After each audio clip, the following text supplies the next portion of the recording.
after changing the fuel filters, we still have this, but we're gonna try to run it and it should do its own drive regen. We'll see if that happens within the 30 minutes that I gotta get to the gas station to get some diesel for this truck. This has been going on for 53 minutes, this parked regen, and the soot level is, oh, there it goes, right in front of us. Yes, I got to thinking it might not do it. So after replacing 2 fuel filters and driving about, I don't know, 7 hours, then I placed it into regen, and it finally, right there, cleared up that soot level. I'd even planned this. I was gonna say after 53 minutes no progress, but there is. So I'm very glad. I was hopeful, but it's taking a little too long. From what I understand, it should be about 20 minutes to an hour, and this was on the longer end. So I'm glad the regen is almost complete. It still says that it's in progress, and the RPMs are still high. This is kind of high up there. Even the temperature raised to 86. It's like 21 degrees outside. It's very cold, and this caused it to feel around the sensor. This is doing a lot of heat around the truck. Quite frankly, this is very hot procedure. I heard some people have like holes in tar, you know, on the pavement. It blows like the pavement, melts the pavement. So this is some crazy stuff when it does a parked regen. I think you might want to be awake for it. I don't want to scare anybody, but I want to be personally awake for it just in case something happens. And there is a lot of odor, bad odor outside. Right there, it's dropping the PSIs. I'm glad I got it in the finish, you know, from beginning to finish. It would have been high RPMs around 14, and right there the 6 is normal for this Mack Anthem 2024 Mack Anthem. Finished the regen, ready to go. Right there it says regen not needed, and I'm gonna say 53 plus 3, about 56 minutes is what it took to do this regen. Everything's still pretty hot, and the temperature is dropping because everything's done spooling and going crazy over there. I don't know if this check engine will go away in a minute. Yeah, I'm gonna start driving. Looking at that temperature, it's dropping. Soot level is clean, so I think this is gonna be good for a little while now.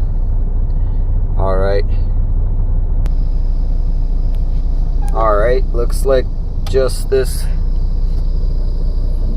is still there, and I think that's gonna go away pretty quickly as soon as we start to drive. As you can see, I didn't go too far after that regen. It gave me a message pretty much right away after I left that truck stop, saying that I have 60 minutes or the engine will go into a derate. So we're at 12 minutes and I just stopped off at the exit and I had to call in the middle of the night.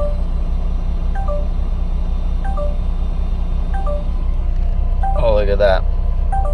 We got an update. 180 minutes will send us into a 5-mile-per-hour state. So we'll be super slow soon. So after waking up the shop manager some time ago, we're at 4:18 a.m. here in Vicksburg, Mississippi. He's checking on some stuff online or whatever he's checking in his book to see how to get me going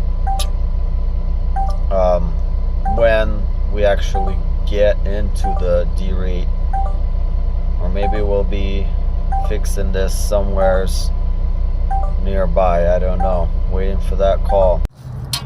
So I flipped the switch off and took these connectors off the negatives on the battery, and now we're gonna wait a few minutes for this to hopefully reset that derate code. So let's hurry up and wait. I'm gonna give it about 5 minutes and see what happens. I'm actually sweetly surprised that worked, that reset. I had my doubts, but there is no pop-up notices anymore, and feels like we've reset that derate. About 15 minutes I had the battery disconnected on the negatives. All the 4 negatives were disconnected and the kill switch was off, and it seems like that did the job.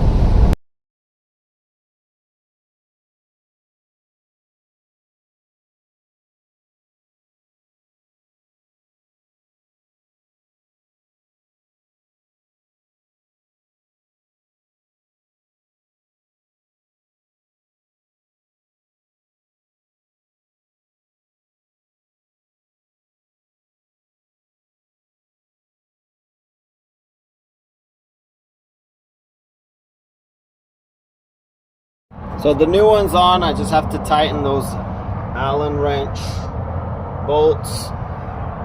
And something important to note, how this one comes off. Naturally, in my mind, I wanted to pull on these, like this one that way, this one that way. But what you need to do is squeeze.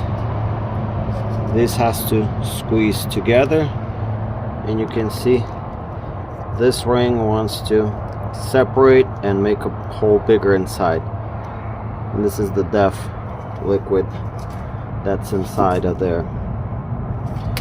Alright, so these are squeeze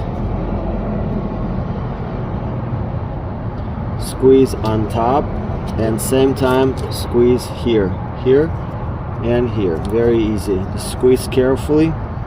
Might want to just push it this way at you first, and then squeeze, and then take it off down. And then I'm gonna tighten all this, button it up, and see if this did the job. Forgot to mention, this is something that they call like a gasket. This right here, this metal, whatever it is, diaphragm, or so like this is supposed to come off. It's kind of glued on there because of the pressure, or these clips on the sides. So the new one is on there.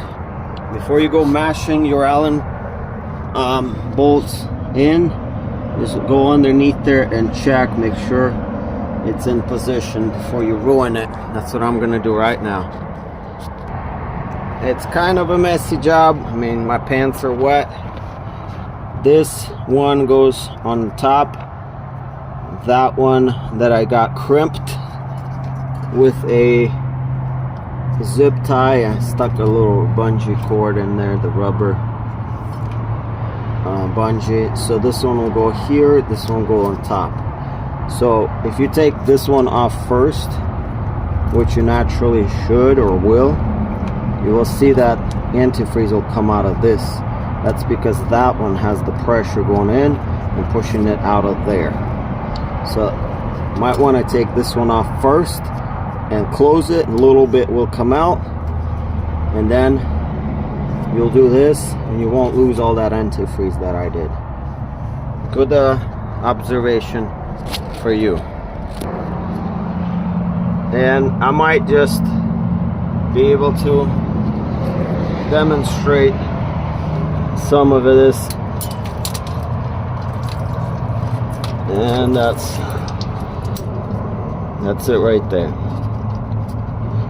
And you don't have to hold these as you're clipping them in.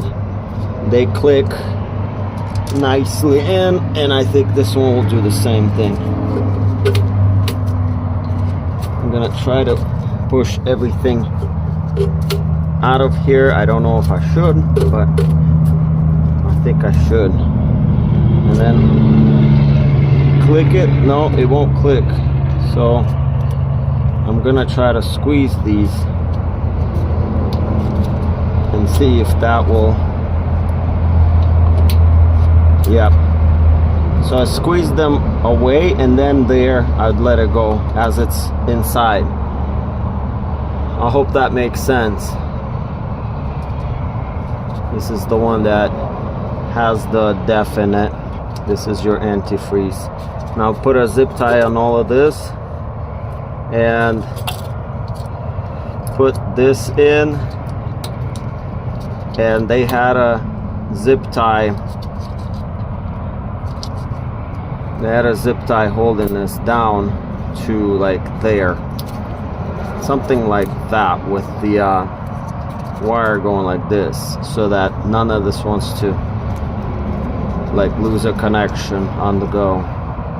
Maybe I will do the same thing. Just put a zip tie on this and back there.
So I've been driving for several hours, and I'm pretty happy with the results. I think we are good to go after replacing the urea dosing valve or dosing valve.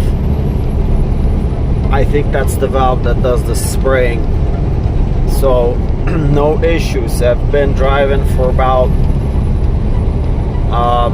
maybe 4 or 5 hours, and I've had no codes, no derating messages, nothing happening. So I think that took care of it. And in this case, around $340, I think that's what the valve cost, and maybe an hour and a half with cleanup to do it. Alright, I'm gonna end this video on this note. Go ahead and try this if you're in a bind. I hope you don't have an issue like this to happen. That set me back many hours, but we are rolling. And if we had a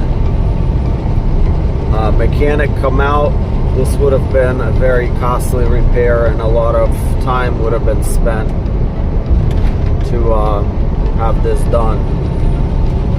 But yeah, I'm happy that I'm rolling, and hopefully you are rolling too after you